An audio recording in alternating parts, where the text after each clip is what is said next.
Selamat sahabat anak-anak, berita misi sahabat ke-9 triwulan 2 tahun 2024 berjudul Di Tangan Tuhan, diceritakan oleh Kajik dari Georgia.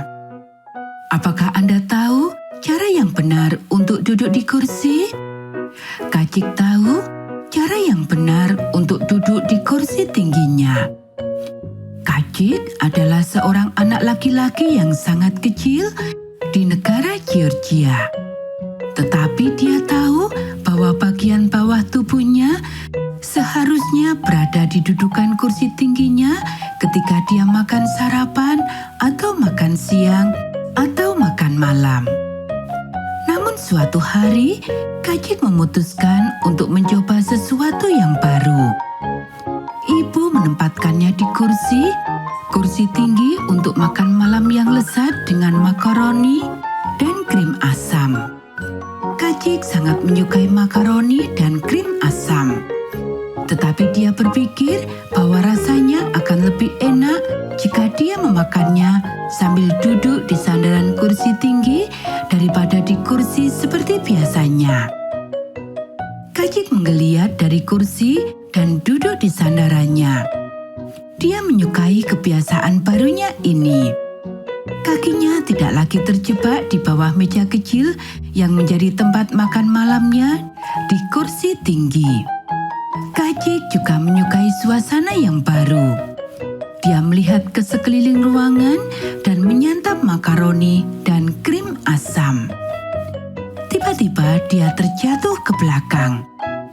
Ibu melihat Kajik terjatuh dari sandaran kursinya. Ibu berada tidak terlalu jauh dari Kajik saat itu di dapur, tetapi ibu tidak bisa menolongnya. Kajik terjatuh ke lantai dan kepalanya terbentur dengan keras.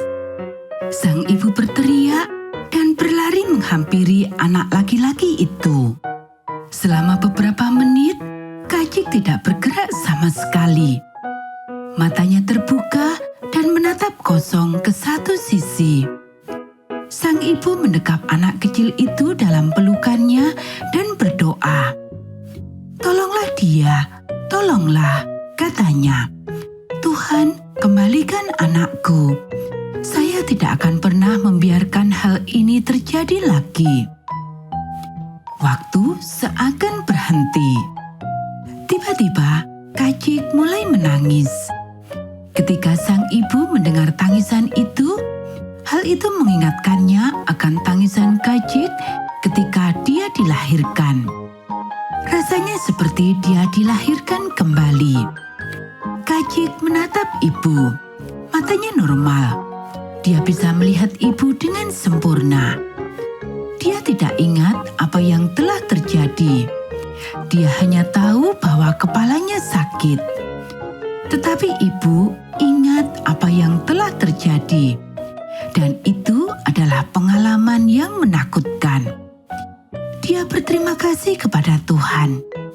"Terima kasih Tuhan karena telah membangunkan anak saya dan memberinya kehidupan," doanya. Sang ibu menelepon ambulans. Tetapi ketika ambulans tiba, para medis tidak dapat menemukan apapun yang bermasalah dengan Kajik. Meskipun kepalanya terbentur dengan keras, dia tampak baik-baik saja. "Mari kita bawa dia ke rumah sakit untuk memastikannya," kata seorang paramedis. Di rumah sakit, dokter memberi Kajik surat keterangan sehat. Dia merupakan anak kecil yang sehat dengan kondisi kepala yang sedikit sakit. Setelah hari itu, ibu mendapatkan pemahaman baru tentang Tuhan. Dia mengerti bahwa kehidupan setiap orang, kehidupan Kajik, kehidupannya, kehidupan semua orang berada di tangan Tuhan.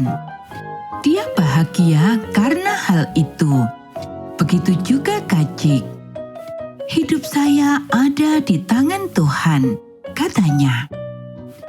Anak-anak, sebagian dari persembahan sahabat ke-13 triwulan ini akan membantu membuka sebuah pusat kesehatan di Georgia tempat Kajik tinggal. Terima kasih telah merencanakan persembahan yang murah hati pada tanggal 29 Juni.